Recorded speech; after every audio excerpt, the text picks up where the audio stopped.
weeks before.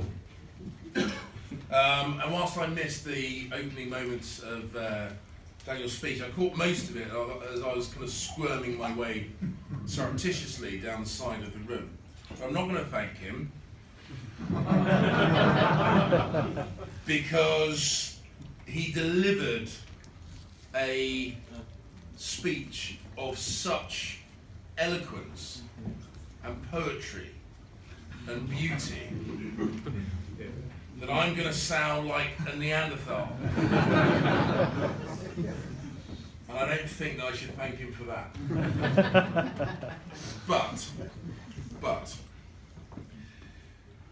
we need people like Daniel and those of you in the room who are passionate believers in the huge benefit, not tiny marginal gains, the huge benefit that liberal free market capitalism can deliver for everyone. And this is the point that matters more than anything else. This is not about philanthropy. This is not about doing the poor black people and brown people in the Southern Hemisphere a bit of a favour. This isn't about putting ourselves out to benefit them, and it's definitely not about trying to solve our consciences with a little trickle feed of affluence from us to them. Quick show of hands, ladies and gentlemen, if you will. Who here, who in the room, given the option, would sit at home all day doing no work? Wait.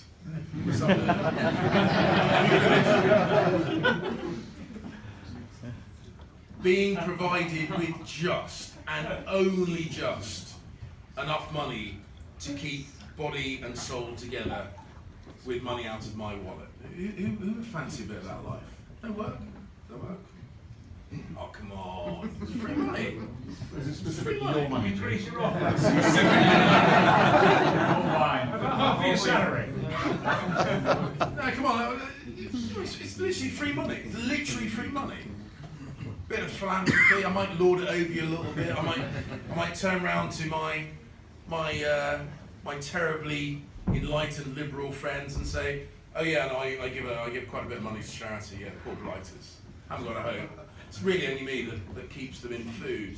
You know, they love me for it. They treat me like a king when I go and visit. They gave me some lovely robes and they carried me around on a chair. They love it. All sorts. Without me, they would literally be starving. Come on, who wouldn't want that? Who wouldn't want me lording over them a bit? Really? Okay, quick show of hands. Imagine that was the starting point. And I gave you, instead of that trickle feed of money to keep body and soul together, an opportunity to get a job and earn money of your own, buy and sell stuff, maybe a shop, chance to expand, live through your own endeavour. You would have to graft. It wouldn't be easy.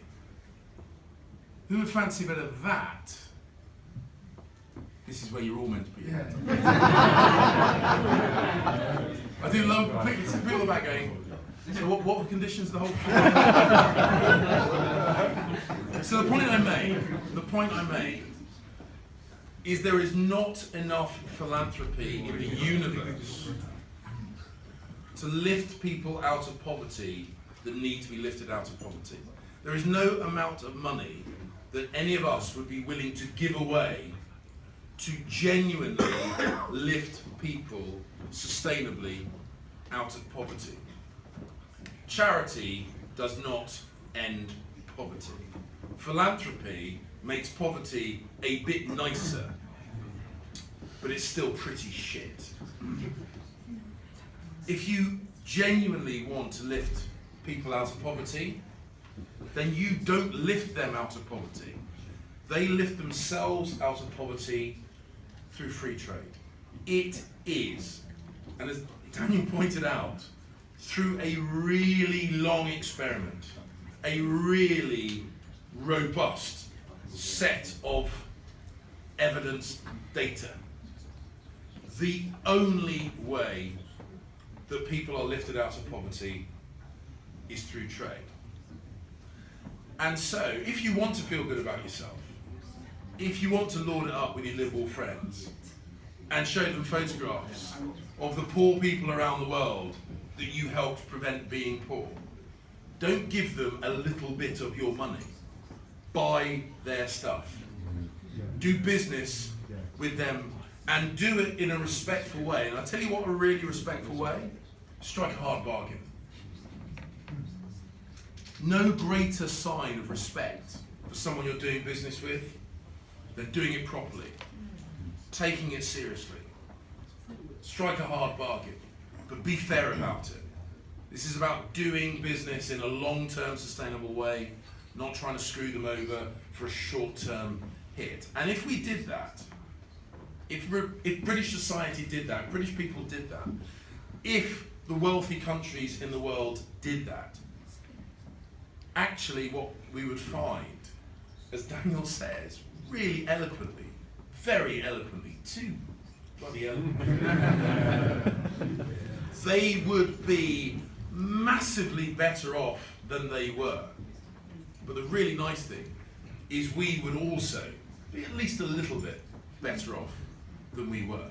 And I don't know about you, but the idea of properly eradicating global poverty and getting a bit richer in the process sounds to me like a really good deal. So let's do that.